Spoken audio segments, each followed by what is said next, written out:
Hello, everybody. Checking my time here. Okay. Welcome to the fall. I hope you enjoyed the summer quarter. Uh, so just to let you know that this quarter's class is going to be kind of a split class. Instead of 10 questions from one subject, I'm going to have 5 questions from the creative writing and 5 from the poetry. Because as I read here, maybe some of you have not got into the syllabus, but you have busy lives. But quoting right here. So in addition, we'll be surveying poetry, okay? And it will also study poetic conventions, techniques, and forms. So I'm going to try to teach you how to do these things. And you don't have to do a big poem at the end of the course, so don't worry. So we're just learning. And the same thing with creative writing. So just be prepared for that, okay? 5 questions of creative writing, and then 5 questions of poetry, okay? So again, welcome to the fall quarter 22. So let me do the usual here, share my screen, go to the material, let me minimize myself, get myself out of the way. Okay, let me start the slideshow and go to the beginning. Looking good so far. I haven't mentioned that this first class is scheduled for October the 3rd, okay? And if you don't know the initials of this is the school code is ENG 102, creative writing, but be advised,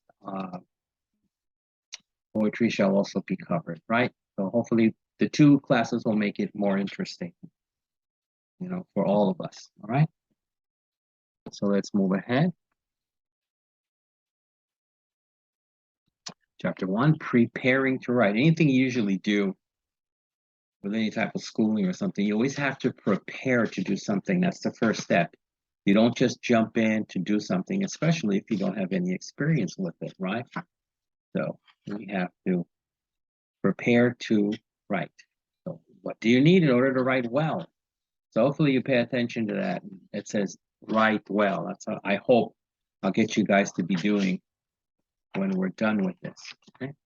So there are, of course, tangible. Tangible means physical things that you can touch. Okay. Like, for example, I'll give you, obvious example. Spirituality, like God, it's really not tangible. You can't touch it. Either you feel it or you don't. But here we have tangible techniques and things for you to learn. So here we go. There are, of course, tangible things such as a computer, a pen, and a paper. So those things, obviously, you need. Those things you can touch. But you also need time, inspiration, a positive attitude, and the expectation of success to keep writing. So the key point here is the keep writing part, right? So you can't write something unless you're inspired to do it. People who do creative writing are like, oh, I want to write this Star Trek story. I love science fiction. And then you always write from a positive attitude. And then to keep writing, because you're building a story, you're hoping for success. You don't write and say, well, I only thought of the first page. No, you develop a character and you want to see the character keep on having experiences, right? So in preparing yourself physically and mentally to write, you have to find a comfortable place to write first. Oh, that teaser. Mashisayo. And many authors experience surroundings and equipment that suit their personalities and styles make it more likely that the blank page, right, that's sitting in front of you, before them will eventually be covered with compelling. Compelling means that you want to keep on reading it. Copy. In fact, the ideal writing place may automatically, just by your being there, set your writing muscles in motion. So what they're trying to say there is a lot of times when you sit down, and it could be anywhere, your inspiration can hit you. I don't know, you guys are pretty young, but if you're aware of a group like the Beatles, and John Lennon and Paul McCartney wrote all their songs, like this says here, you don't know where you'll sit and suddenly you get the urge. They had a lot of songs where they went to eat someplace or have coffee, and they wrote the songs on the napkins. So they didn't always sit at home or in the studio and then start writing. All right. Okay. What would work for you if you had the luxury of setting up a custom workplace? Think about how you'd like to read or study, how sound affects you, how easily you're distracted, how disciplined you are. You need people around you, and your general nature. Can you work with the radio on or with other people around, or do you need complete silence? Is a designated workspace necessary, or can you write at your own dining room table? Everybody's different. You know, I would prefer quiet study, but some people prefer the loud rock and roll music. I guess maybe that inspires them for writing. Will a tabletop waterfall help create a harmonious environment, or will it serve to drive you crazy? And that's the opposite too. For most people, loud rock and roll music is going to drive them crazy. They can't concentrate. That's why they go to libraries. But for some people, it's the completely opposite. A nice soothing waterfall in the background, it's like, that's bothering me. So there is a percentage of folks that doesn't work for them. Okay. The trick or the answer is finding a writing space that's tailored or suited to your style, needs, and comfort. Just because other people can crank out or do many pages on their laptop at the local coffee shop doesn't mean it's right for you. Yeah, for some people, maybe Starbucks, they're quite productive. They like the flow of people around. It's not too noisy. But for other people, it's like, no, there's too many people running through here. I don't like it. As we say, to each his own. You need a place where you can write comfortably and where your materials will be safe from prying eyes. That means people watching you or maybe reading your writing over your shoulder. You really don't want them to read it, especially if it's a very personal nature. Jelly dripping fingers. So except your own. So again, people might walk by and drop jelly from the donut. And constant interruption. Hey, what are you doing there? What are you writing on your laptop? You know, just as you get a flow or an inspiration to write a nice paragraph or page. Consider the view. Some authors find a workspace with a great view very distracting because anything that catches their eye can break their concentration or interrupt their thoughts. Looking at a white windowless wall that is devoid, which means without ornamentation, so any paintings or lamps, is the only way for some people to see the words instead of the words. So, like me, I would love to, let's say there was a Starbucks like Redondo Beach on the pier above the ocean. That would be a great place as I saw the waves come in. But for some people, that's disturbing. They rather just have a white wall with no paintings and no lamps on it. So again, everybody's different. But for others, pleasant surroundings inspire and encourage the creative process. You have to learn about the creative process. You may find that a window into your garden or the sight of the sun rising over your city's landscape gives you the calm and the visual nourishment you need to write at your best. If no outdoor scenery is possible, fresh or silk flowers on your bookshelf or photos of your latest travels or family get-together might be the inspirational ticket to that perfect word or nailing down your prime novel's plot. Plot means the story. Some people just start writing a little bit and they don't have the storyline put in, but maybe it'll come to them in the right environment. Even if your work area is just an alcove off the kitchen or a corner of the basement that you use when everyone else is asleep, pinning up a soothing, motivational, or challenging poster or drawing may just be what you need to keep those writing juices flowing, which is, or you don't want to get writer's block. Your personal space. What if you share your space with others? For example, you and your spouse both both use the same desk. You for writing and your partner for paying bills and organizing personal records. Or maybe others have easy access to it. Perhaps your workspace is in the corner of the family room, where your children often play, or you sometimes entertain friends with popcorn and videos. In any case, you'll want to make certain that you have a lockable drawer or file cabinet where you can store your materials safely. There's nothing worse than discovering the pages that it took you so much to write and sweat-producing effort to write were moved out of the way to make room for a board game. Yeah, your buddy throws it away, and it took you months to write half of the story. But hey, we need a place to put a new board game. Oh boy, that's going to be a killer. Or that research notes that 8 days of phoning and legwork are nowhere in sight when you need them. Even if you have to put everything away and set it all up again each time you write, it's worth the effort to ensure you won't be spending your precious time redoing what you've already done. And I'll let you know, for most people, you cannot, right? It's just like anything else. Your inspiration at that time 2 months ago, and then your papers are thrown away, you won't be able to catch exactly the same unless you have a photographic memory.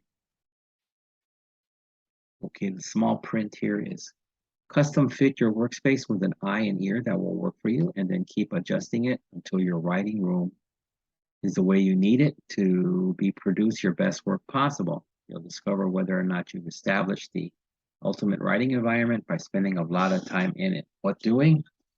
Writing, right here. Okay. If you think you'll be doing a lot of research and/or interviews, consider putting your writing place reasonably close to a telephone.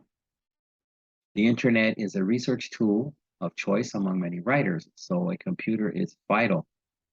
If you can restrain yourself from the lure, which means the attraction of online games and incoming emails. So some people get on there and like, I'm going to write this creative story, you know, and then they're like, oh, I got these games set up here, and I want to check my emails. I think I got a bunch of new ones, and they don't get around to doing that story that they have to do.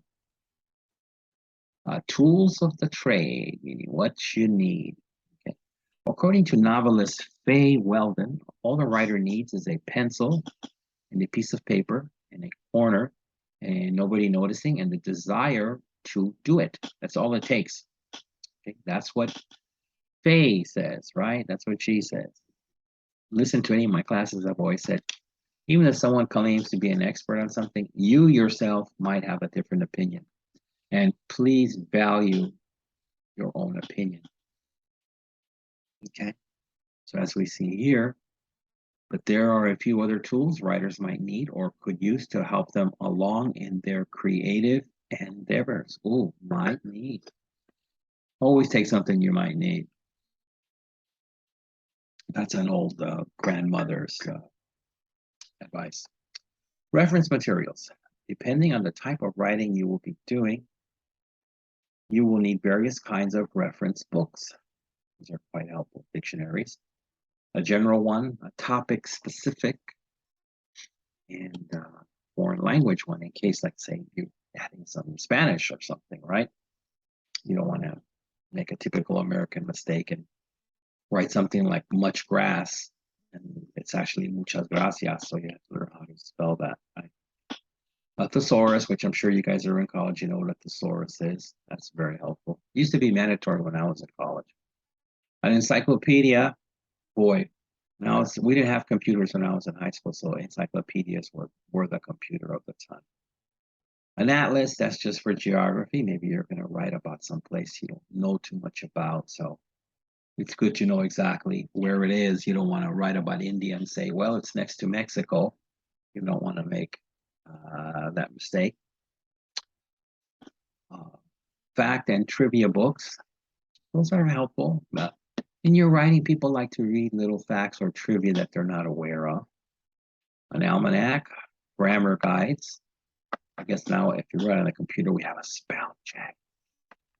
Quotation books. They've always told me that quotations help writing. You put a famous person's quotation, it sounds, oh, cool, because they might not know who you are, but you have somebody in there that you quote that is famous, and they say, oh, nice, we can believe this now. And then style guides, which is like the Chicago style, maybe Funk and Wagnalls. Also include books that you might keep around to use as inspirational examples of the type of writing you are aiming or trying to produce. To build a personal library inexpensively, try these ideas. Okay, so this is just to help you. Because again, if you're going to decide you want to be a creative novelist and write a lot of creative stories, you're going to need this stuff. You know, it just really enriches your writing. Okay. Start a book group and hold frequent book exchanges. Look for genres that fill in the gaps on your shelves. Okay? Who knows, maybe you'll expand to writing a novel, and then you will need a book club probably to really be helpful for you. Organize a regular neighborhood book exchange. So you're trying to look at many different books to get all kinds of ideas. Frequent garage and yard sales. You can pick up books for 50 cents, you know, a quarter. Buy used reference materials from online sources such as half.com and amazon.com. Browse, which means look through. You know, that's a good term to learn when you're in a place and right away you're walking around a store and the owner's like, "Can I help you?" You just say, "I'm browsing," and they'll leave you alone, right? I'm browsing. That's my tip for you today. You can send $100 for the tip and the email. So browse through the remaindered and greatly marked down book sections at the bookstores. Search the library sales shelves, and they have a lot of sales. Don't miss the periodical big library sales. That's like newspapers and other magazines. Visit nearby thrift stores. Yes, these old thrift stores tend to have books in them too. Used to love going through stores like that and finding little gems. And you look at the book, and let's say I remember it was popular 20 years ago, and it was quite expensive. And now, all these years later, somebody read it and it got a little yellow. It's in the thrift store, and I can get it for a few bucks. Wow. As for books or bookstore gift certificates for your birthday and other gift-giving occasions. Okay, now we'll move into writing medium. In this day and age, you essentially have two writing options available: a computer. Don't forget to back up all your files. Or paper and pen. Pens and pencils of different colors can be helpful for quotations and things that you want to emphasize.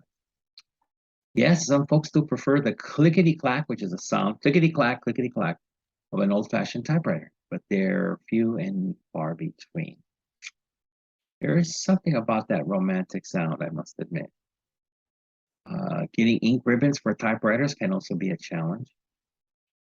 Pick what works best for you, but remember that if you are planning to publish your work, your writing will eventually have to be converted to computer files because you're going to publish it.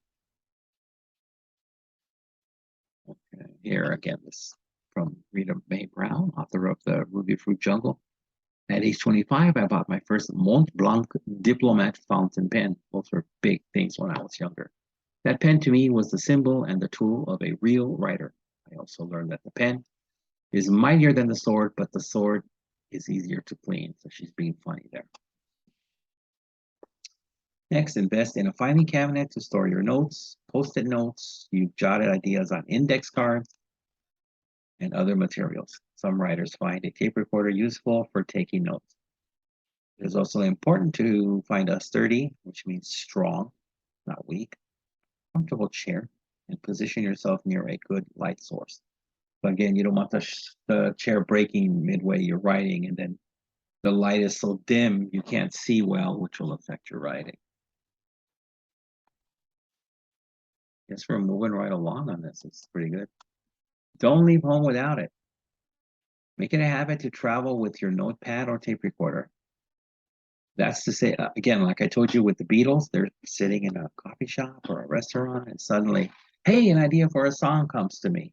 And they start working through it on napkins at the restaurant. So if you have a notepad or tape recorder and the notion hits you at McDonald's, start writing. Don't say, I'll wait till I get home. You'll lose it. So once you start writing, you'll find that ideas, phrases, questions, and Eureka is what Americans say when they finally discover something or I've been looking for my left sock for the last 2 weeks, and then you find it under the chair. And the traditional way was to say, Eureka, I found it. Because originally, that came from people who came to California 200 years ago and found gold. So when they found gold, they would yell, Eureka. Okay, so these things mysteriously pop into your mind at all times of the day and night. You'll want to capture them when they do, before they disappear. Some people leave these notes by their bedstand when they go to sleep. And they say they dream about it and they wake up and they can write it. Next time you're at the drugstore or an office supply store, pick up a few small notepads. Then station one along with a pen or pencil everywhere you can think of. On your bedside table with a tiny flashlight, here you go, see, for 2 a.m. jottings. In your purse or pocket, in your car, in the kitchen, in your gardening tools tote, which is a bag, tote is a bag, tucked into a niche on the porch, which means a small spot, in the bathroom, and on a closet shelf to toss onto your coat pocket as you're heading out the door. So let me tell you something. As you're reading all this stuff, and it's like, put it in the kitchen, put it in the garden, put it in your purse, put it in the bathroom. This is only for a person that really wants to become a writer, not a person, and understand this, that's maybe just taking a creative writing class in college and has to write a few papers. No, this is for the serious writers. So you don't have to do all this stuff just to take a class, right? But if you're going to write that great novel like Temujin, then you need to do all this stuff, or Phil Cho.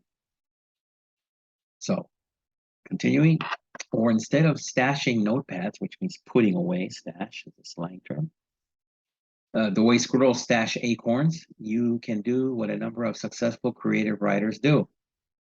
Always keep a folded index card in your pocket so that when you're ready, that perfect word you've been desperate to think of suddenly leaps to mind while you're walking the dog. Like I told you, you never know when.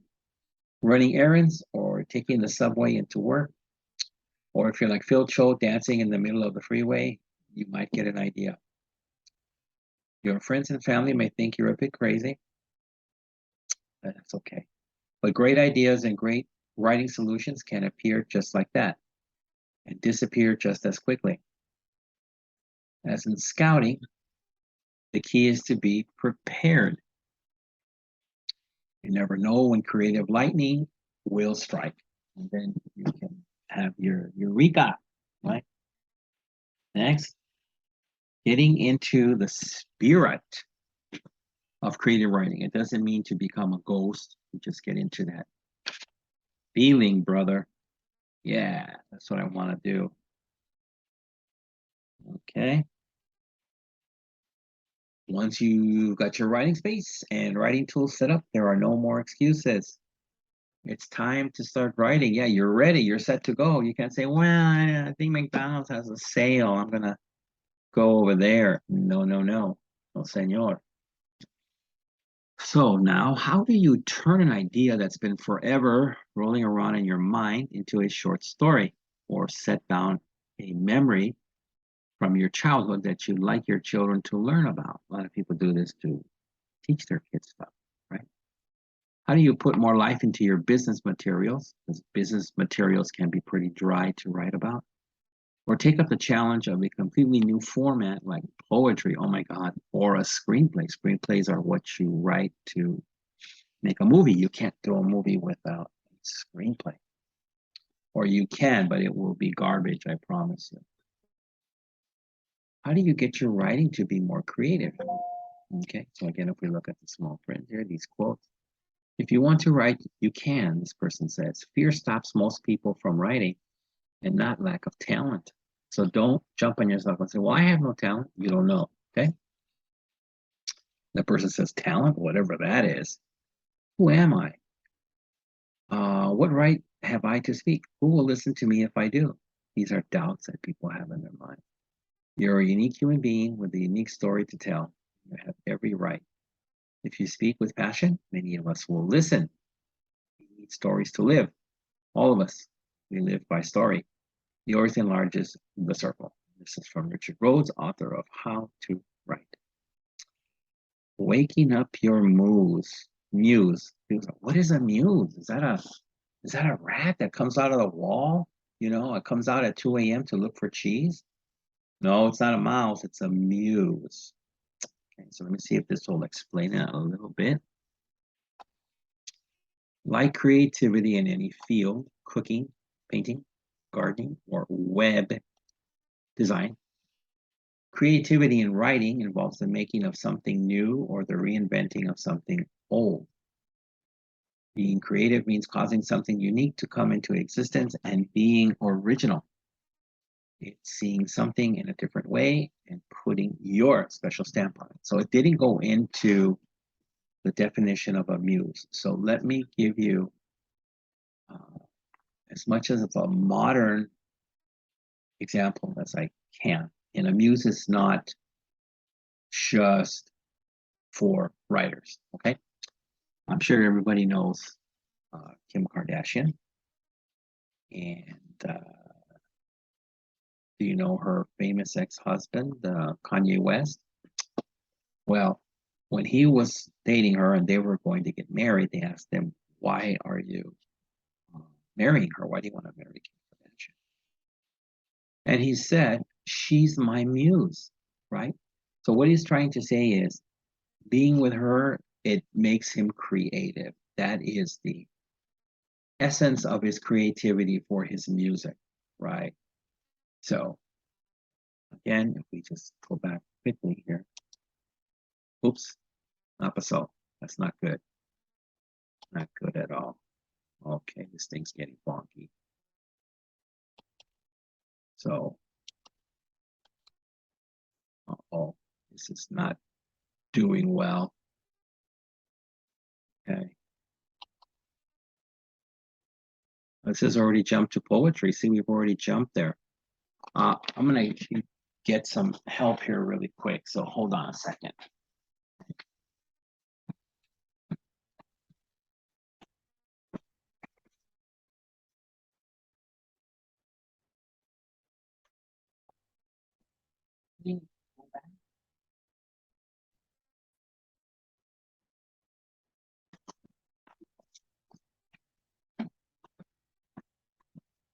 Trying to make an example. So let me hear my troubleshooters here. So as you can see, this has gone forward and I've just been hitting the backspace. See, it keeps on going forward, which I don't want to do yet. I got things to read. Okay. Is it okay? No. I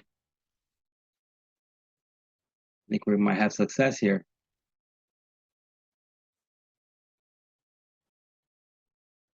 Uh-oh, it's keeps on going forward. So why is this thing giving me a hard time? No, it keeps on going forward. What's going on here?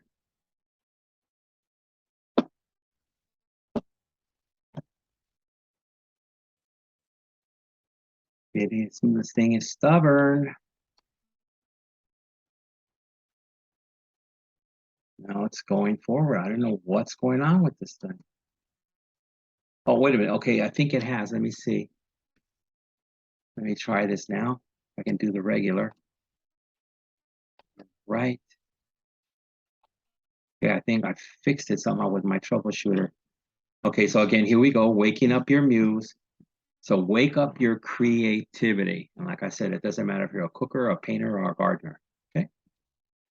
Bingo bongo. So we just finished this. It's seeing something in a different way and putting your own special stamp on it. That means you're writing. Okay. Thank you for being patient with the troubleshooting. The power of creativity is within each one of us. The challenge is to open yourself up to it, to approach your subject in a new and interesting way. To practice being creative, you might try the following. So these are hints to help you try to be creative. Follow a new path.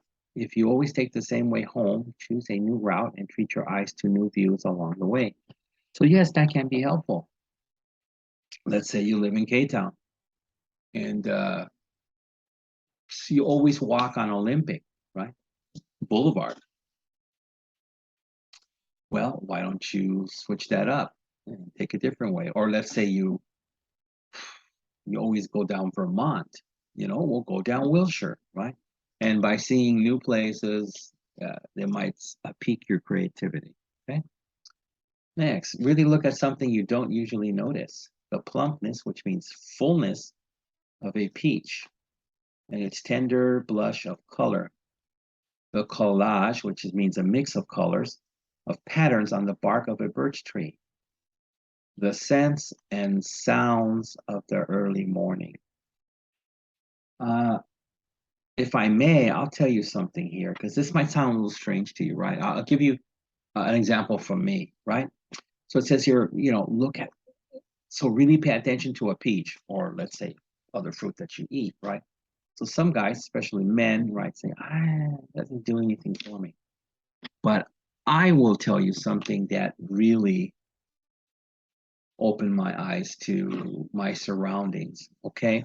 So I'm guessing most of you have a car, right? And you drive. So whether you drive to school or drive to work, drive home, once you have a set pattern,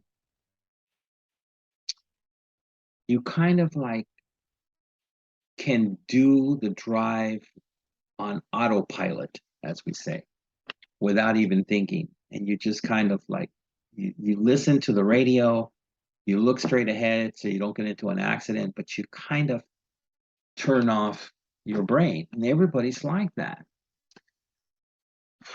And I remember years ago, somebody told me, they brought this situation up to me and they said, do you really pay attention, like when you drive, to what's going on the side streets? And I had to admit, no, I'm busy looking ahead at the traffic, and then my eyes will tell me if I need to stop or not. I listen to the radio, and I'm just thinking in my mind, I want to get home, or I want to eat dinner, or I got to go to work. So this person told me, why don't you start paying attention as you drive, especially through downtown or K-Town, and really look at people like waiting on the bus stop or walking on the street. So I took this person's advice and I started doing that. Oh my God. Whereas before I would drive by a bus stop with 15, 20 people waiting for the bus, I just looked like, oh, well, there's a lot of people at the bus stop. But when I really started studying it, oh my God, I saw the strangest activities and people doing strange things. And I looked to my left, where before, out of the side of my eye, I would just say, okay, there's a lot of people on that corner. There's no bus stop, but they're there. I don't know what's going on, but I don't care. I want to go home. So I started looking over there too, and people are doing drugs or selling things. So if you really start opening your eyes during your driving, or if you're taking the bus, you'll start seeing things, and they might give you ideas, inspirations. Okay. I think that's more valuable than I was staring at a peach and, So anyway, here you go. Immerse yourself in the arts, which means kind of like, overdose yourself in the arts. Take up watercolors. Master the art of French cuisine. So take a cooking class. Learn a new language in a class or by listening to audio tapes. Plant a flower bed. Capture a sunrise with your camera. So all these will be new ideas for you that will really spur your thinking. Here we go again with immerse. Immerse yourself in the world. Listen to how people converse, which means talk. In restaurants, on the subway, over coffee, the neighborhood cafe. Observe how people walk and dress. Notice sounds and colors.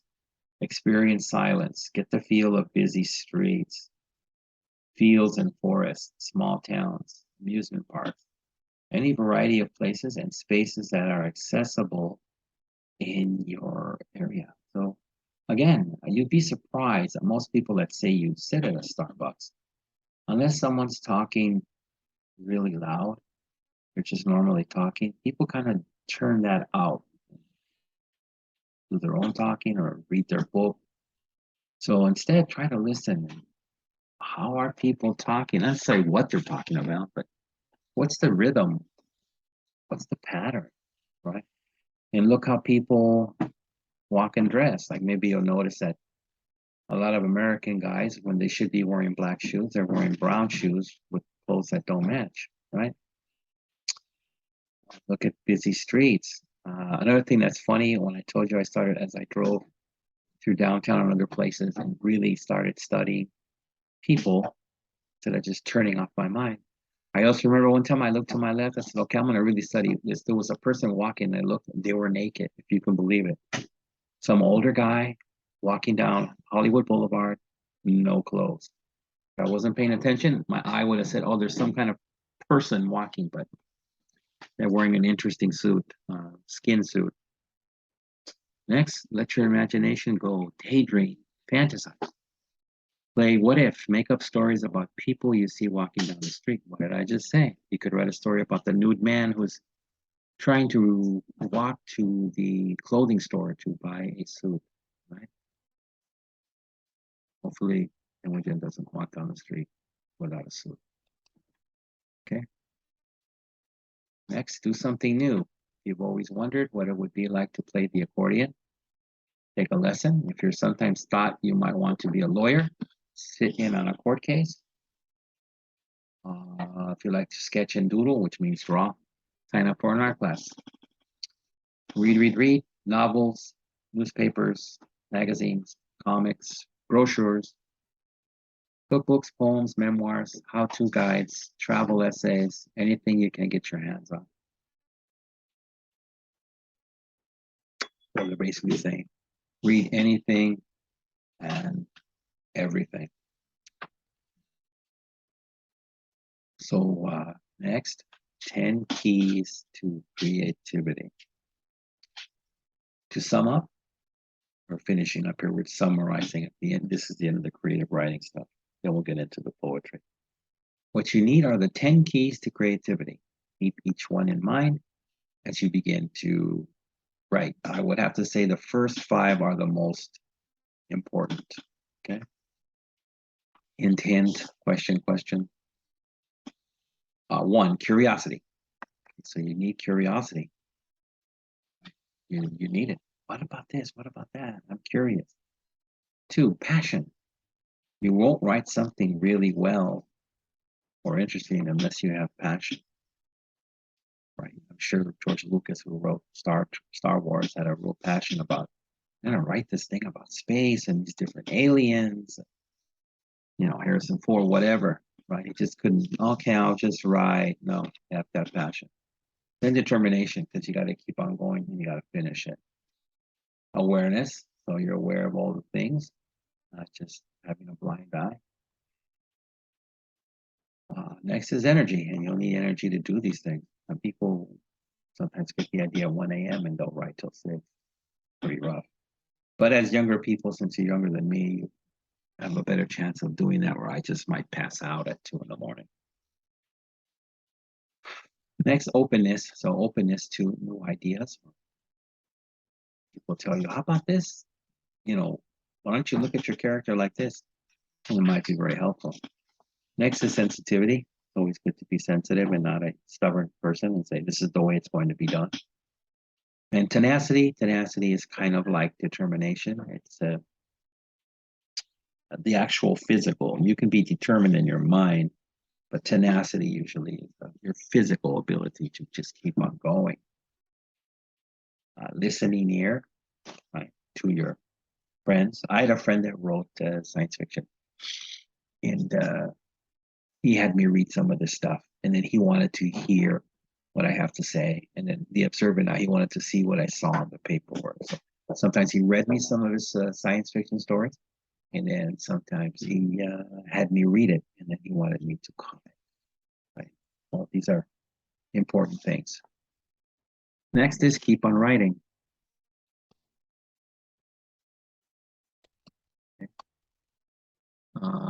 So it says here, but you might still have some nagging doubts, which means worries. Can I really do this? How will I find the time? Will anyone want to read what I have to say? Won't people judge my work and me? See, that's another thing some people are worried about. Someone says, your work stinks. It's garbage. You can't worry about that, right? And then, oh, well, who's going to care about my story, right? You don't think about that. You just think you're important and it needs to be done. There's important here. Writing creatively isn't easy. It takes nerve or nerves and determination. Just about everyone has fears about doing it. Famous best-selling authors to out and out beginners. So even bestsellers, authors have fear. I would think especially like, let's say their first book is a big, big success, and then their next book is not so successful. At that point, they might say, maybe I really can't do this. Just not lucky. But you have to be like Stephen King and keep on writing, and then you start having a lot of successes, okay? So how do they overcome these fears? They sit down and write. Like I said, just keep on writing. They write when the last thing they feel like doing is writing. That's important too. Like you might say, I want to go have a beer at the bar, or I want to go shoot pool with Mr. Hong, right? And you're like, I think I should finish this work, right? So you have to write when you feel maybe you don't feel like writing. They write as well as they can, and they keep on going. They acknowledge their fears, but they don't let fear stop them. So you acknowledge it, worry them, tell them, but don't let it stop you. Once they see that they can sit down and write, and live to write another day, their fears generally subside, which means go away, and come to have less of a hold on them. In the afternoons, Gertrude Stein and I used to go antique hunting in the local shops. I remember once asking her if she thought I should become a writer. In the typically cryptic, which means kind of like you have to figure it out, way we were all so enchanted with, she said, no. I took that to mean yes, and sailed for Italy the next day. This is from Woody Allen, the director. So they're just being funny with each other. So she's trying to say yes by saying no, because she knows it will inspire the person. Because if you have a passion and people are negative with you, usually it makes you work hard, right? Without the passion, you'll quit easily. Next, you can overcome your fears in the same way by writing as much and as often as you can. But that answer presents another problem. How in the world are you going to find the time? And what does it say here? Like a typical strict teacher might tell you, you're going to make the time, sir. It's like if you're in the army. Make the time to write, carve it out, even though you don't think you can, because writing is very important to you, because writing every day is the only way to improve your creative skills. As best-selling education author and screenwriter Murray Sweet said, like any activity that you want to excel in, make writing a habit. And so people that become good guitarists, they practice the guitar all the time, right? Not only when they feel like playing, they realize I'm still slow on these chords. To master these techniques, and they will practice more. So same thing with writing. Who cares if you write a lot of garbage for the first few pages? Maybe it starts getting better at that point, okay? Some writers find they can do their best work only at a certain time of day. Like I told you, some of you guys write better at 1 to 6 in the morning. Others learn that they can start their engines whenever a free hour surfaces. Some of these authors establish a certain number of hours each day that they must pursue their craft. Others determine that they must write a certain number of words or pages at each session. Through writing, you'll settle on your own best schedule and writing output goals, but you have to put in the time to find your answer. So what they're saying is the more that you write, write, you will be able to understand like your limits, how much you can write, what are the best times you can write, and this will help you settle on making your own schedule. Once you know that, you're like, my best time is 1 to 6 a.m. And that's when I write the most amount of papers. Any other time, I can't do it, right? So again, here's a small print. If I want to set a goal of, say, 1 page a day, how many words is that? As a rule, you can estimate that one type page of double-spaced writing is about 250 words. And again, let's say bodybuilding. You give you a certain amount of weight, and your first day you can only pick it up twice. Maybe as you continue, by the end of the month, you can do 5 times. A couple months later, you can do 10. But it's the repetition, folks. Keep on doing it. Next, if you have the luxury of choosing any part of the day or night to write, think about your style and your personality. Are you a morning person or a night person? You need structure and discipline to move forward with a project, or are you more easygoing in that you always get the job done, but you don't follow any rules? If your life is already filled with career, family, volunteer work, and extracurriculars, you'll still find time to write. It may be hard, but you can do it. Consider getting up a bit earlier than you usually do if you're a morning person. Nightlifers will find it easier to head to the writing table after dinner or after everyone else has gone to bed. Instead of going out to lunch every day, you can brown bag it, which means bring your own. Close the office door or go to the library or park and set aside that time to write. It's just like people that are creative with their study times, even though they're working full time, right? You got to find your times to study. Did you know that Fred Terman, known as the father of Silicon Valley, was also a writer?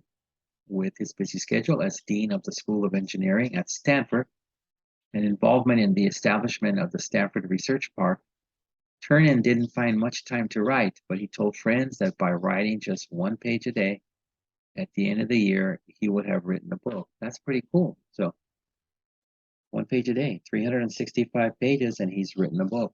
Very nice. I think most people can do a page a day. On weekends, try setting aside a bigger block of time to create, because technically you're not working. Think about asking friends or family members who might be able to take over chores, things that you have to do for you, or you might be able to trade services with. I'll do this for you, you do that for me. That opens up time so I can write. Babysitters, dog walkers, and gardeners are also available. The expense may be high, but the cost to you of not writing may be higher. By sitting down and really studying what you do, and when you do it, you'll likely find some daily time that you can dedicate to your craft. Sounds like an ending point, yes? Oh, the writing process continues. All right. Let me get a little tea. All right, here we go. Every piece of writing, no matter its style or format, poem, short story, travel article, science fiction novel, takes hard work and time to go from notion to concept to reality. An important 3-step process I might ask you about. Notion to concept to reality. Creativity gets the ball rolling, and then careful crafting enables you to produce a finished work that expresses clearly, dramatically, accurately, and with originality the story you want to tell.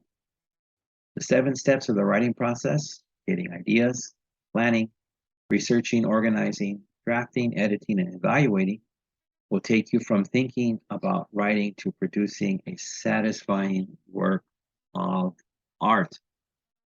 Okay? Keep in mind, though, that writing is usually not an ABC process, right? Most likely you'll find that you zigzag, which means back and forth or cruising along to the left and the right.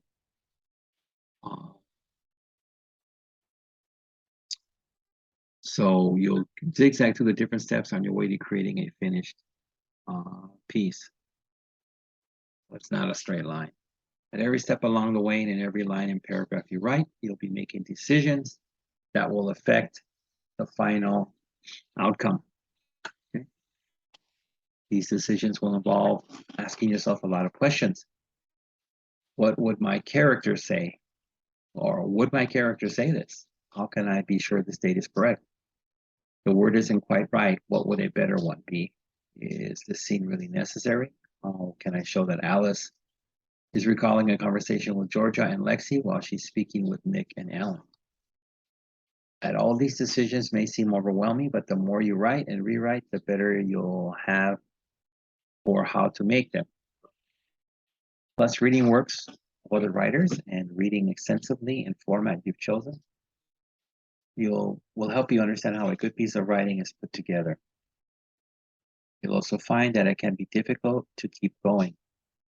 At times you may have to coax, which means, push it out of yourself, tease or drag these thoughts and words from your imagination onto the page. As author Anne Lamont says, writers will have days at the desk of frantic, which means busy boredom, or angry hopelessness, or wanting to quit forever. And there will be days when it feels like they have caught and are riding a wave of creativity. It can be incredibly frustrating, but the rewards of the writing life are waiting. Okay, now we're into the poetry. Yeah. Chapter 1, why write poetry? There are endless reasons to write poetry. Perhaps you want to express an overwhelming emotion, joy, love, or anger. Like when Tal gets angry with Temujin and then she lets him know that she's angry. Or maybe you wish to reshape a childhood memory. If something terrible has happened to you, writing may offer a way to cope with or understand the tragic event. That's nice. Whatever your reasons, you might feel creating poetry is a compulsion, which is desire you can't stop. Something you just need to do to relieve your feelings. In this chapter, you'll discover why poetry provides an artistic outlet unlike any other. Self-expression. One of the many reasons why people write is to tell others what is happening to them. This is a natural human impulse. Yes, it is. Any caregiver knows that an infant or baby will cry when she needs her diaper changed, her bottle refilled, or her blankets wrapped more snugly around her. Likewise, though, adults cannot scream every time they need something, even though some of my students do. Hey! Everyone encounters moments in their lives that prompt or push them to self-expression. These moments often come in the form of changes, discoveries, or decision. Change. Look at change. Life is a continual process of change, so just about any moment can inspire you to write.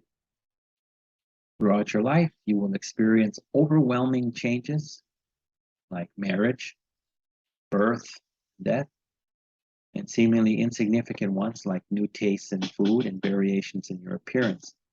Each of these events affects how you perceive and interact with the world.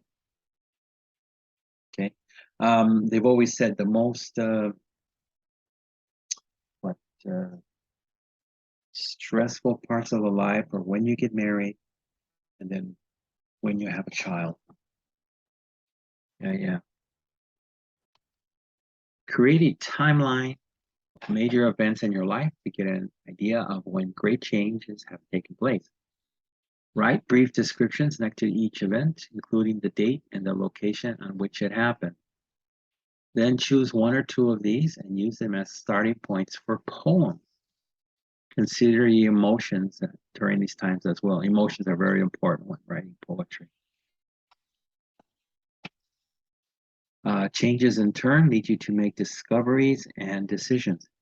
If a close friend moves away, you may discover how much you value having her in your life. And yes, you will miss her. If a family member becomes ill, you may make the decision to visit him in his time of need. A person's reactions to changes in life are often reflected or shown in his poetry. If you lose your job, you may feel the need to express feelings of anger or disappointment in written form. That takes the stress out. Change is inevitable, which means you can't stop it. But writing can help you cope. It means adjust with it. And if a decision must be made, organizing your thoughts on paper can help you make the correct action. Thus, write poetry. Discovery. Moments of discovery occur every day. Sometimes these discoveries are life-changing. Other times they are much more subtle or light. For example, in Walt Whitman's brief poem, A Noiseless Patient Spider, The speaker is watching a spider spinning a web. So here's the poem. A noiseless, patient species, which is the spider. I marked where on a little promontory it stood isolated, marked how to explore the vacant, vast surrounding. It launched forth filament, out of itself, ever unreeling them or even tirelessly speeding them. So that's the web that's coming out of the spider. And you, oh my soul, where you stand, surrounded, detached in measureless oceans of space, ceasingly musing, venturing, throwing, seeking the spheres to connect them, till the bridge you will need be formed, till the ductile on the anchor hold, till the gossamer thread you fling catch somewhere, oh my soul. Even if I was going to have you write a poem, there's no way. I can't even write a poem like this. This is just out there. This is a professional person. Okay? Just to give you an example how deep the feelings can go in poetry. Though this does not seem to be a momentous event, the speaker discovers several things while watching the spider. He notices that the spider is creating a web where none existed before. He also identifies with the spider on a personal level. So the man identifies with the spider, likening the activity of his soul to the spinning of a web. So poetry can go deep, folks. One of the most famous discoveries in literature is that made by Oedipus at the end play of Oedipus Rex. He learns that he has murdered his father and married his mother, fulfilling a lifelong prophecy. In his agony, he pokes out his eyes. Instead of doing this when you make your own discoveries, they mean poking out your eyes, try writing a poem, okay? Before you give into massive stress. Of course, not all discoveries are as simple or harmless as a spider's activity. Learning that a spouse has been unfaithful, meaning your wife or husband, for example, can cause a great deal of sadness, discomfort, and heartbreak. However, finding the courage to cope with such a situation may lead you to make yet another discovery or to make a very important decision. By exploring the feelings surrounding a discovery, whether in writing or through using another form of expression, you can make informed and appropriate decisions. Now we'll move into decision. You have to make decisions every day of your life. For example, you may decide to delay a shopping trip to make needed repairs on your car. You might choose to accept an attractive job offer, therefore move your family to a new city. But the most common choices you make are small ones. What to eat for lunch, which television programs to watch, and how to style your hair. Whether a decision is important or trivial, which means very small matter, you will likely feel the need to express your reasons for making this decision to others, as well as gain their approval, right? Do you like what I did, right? Do you approve of my decision? It's usually how we ask our friends. While you sometimes need the guidance of friends and family to make important decisions, working out your thoughts in poetry can help you become your own advisor. By assessing your own feelings and releasing them in poetic language, you may come closer to a solution or decision. And even if you don't find the right choice this way, you will at least have created a piece of personal art. Using feelings. Using feelings is important. Singers and songwriters use feelings as a basis of their craft. Painters and sculptors try to depict or show their emotions on canvas and in clay. Television shows, movies, and books generally revolve around or center around the conflict or struggle of human feelings. But what do feelings mean to a poet? Everything. A poet draws from her feelings in a less direct way, using raw emotion as fuel or gasoline to produce poems. Interestingly, the literary form that students least like to study is poetry. This is true. This was me too when I was in school.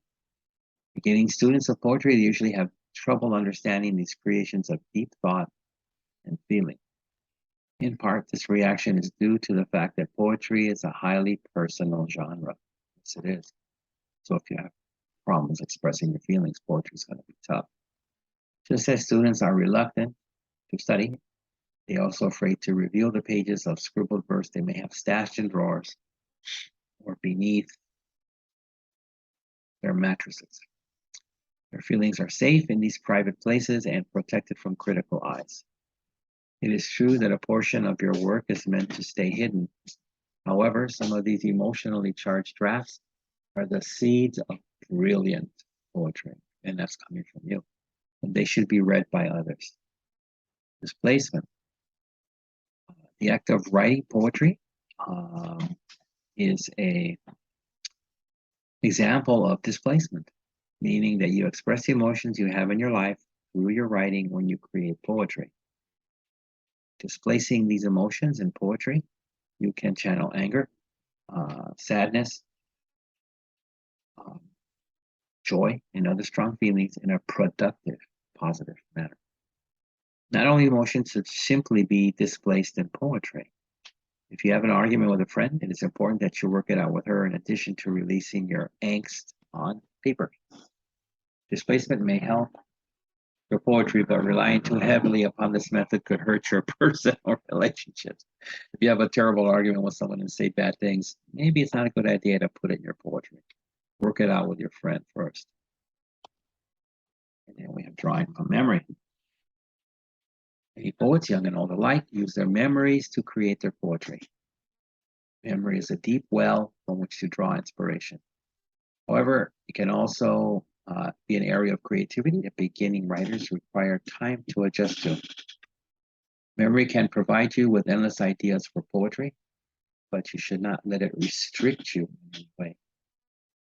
Shaping reality. As teachers, one of our favorite writing exercises that calls upon memory requires students to bring a photo album to class. We ask the students to randomly turn to any page in the album and pick a photo to write about. After 15-20 minutes of nonstop writing, most students set down between 500 and 700 words. Most of this writing is disjointed or not connected. And if not disjointed, it is more likely than a narrative surrounding the taking of a photo. So they want the emotions from the photo, not writing an instructional of how I took the photo. I opened the lens, I placed my finger here. That's not what your poetry class wants. Okay. We then ask students to prune or cut their words into single lines of description, one line for each location, people, weather, conditions, etc.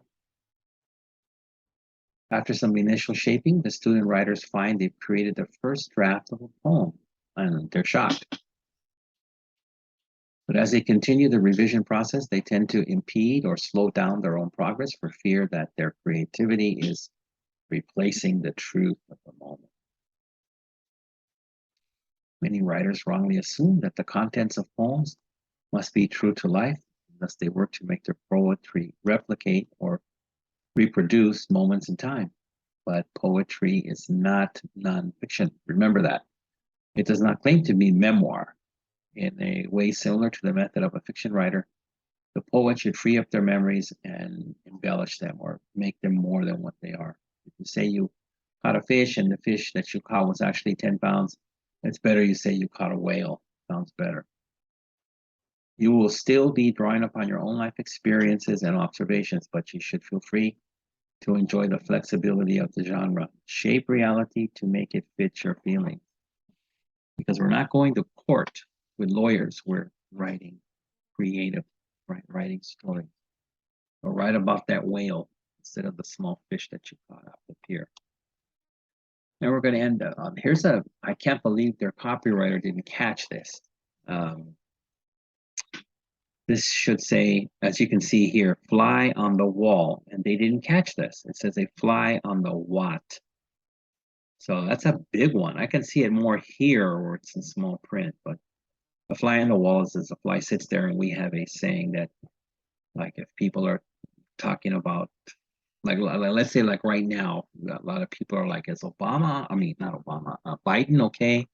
And then what does he and Kamala talk about? Because they make so many errors when they speak. So people might say, I'd love to be a fly on the wall in the White House and listen to what they actually say, right? Okay. So a contemporary poet, Dorian Laux, describes the act of writing poetry as private, mysterious, and criminal. She names the writer a thief, so you're going to be a thief. As you might steal a heart or a flower from someone's garden, writing is often a theft of some sort, stealing an image, an idea, a scrap of conversation from an unsuspecting passerby. Like thieves, writers are perceptive listeners and spectators and are actually aware of their external environment. All the stuff I talked about earlier. In this regard, as a poet, you can think of yourself as a fly on the wall. Okay, now we're into the questions. Yay, we finished all the readings. Okay. So let me wrap this up, folks. Number one, what do you need besides writing instruments to write? So all you need is a pen and paper. Is that it? Two, depending on the type of writing you will be doing, list some various things you will need, things that will assist you in this writing. Describe waking up your muse, okay, your Kim Kardashian, for creative writing.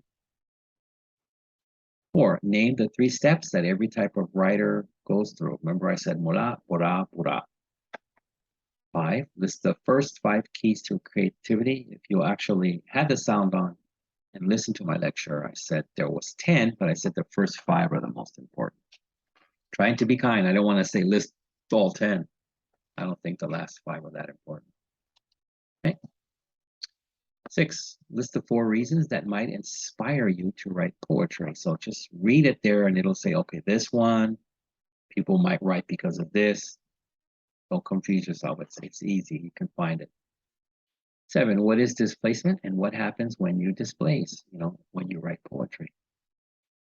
8, many poets, young and old alike, use what to create their poetry? Okay, what do they use? 9, contemporary poet Dorian Lux feels that a poet should think of themselves as what? As a baseball player? As a homeless person? What? 10, explain the best moments to steal as a fly on the wall poet. Right? All right, folks, let's wrap this thing up. Stop share. There I am again. So hopefully you enjoyed the first week of fall, and I will be seeing you soon for the second week. All right, so take care.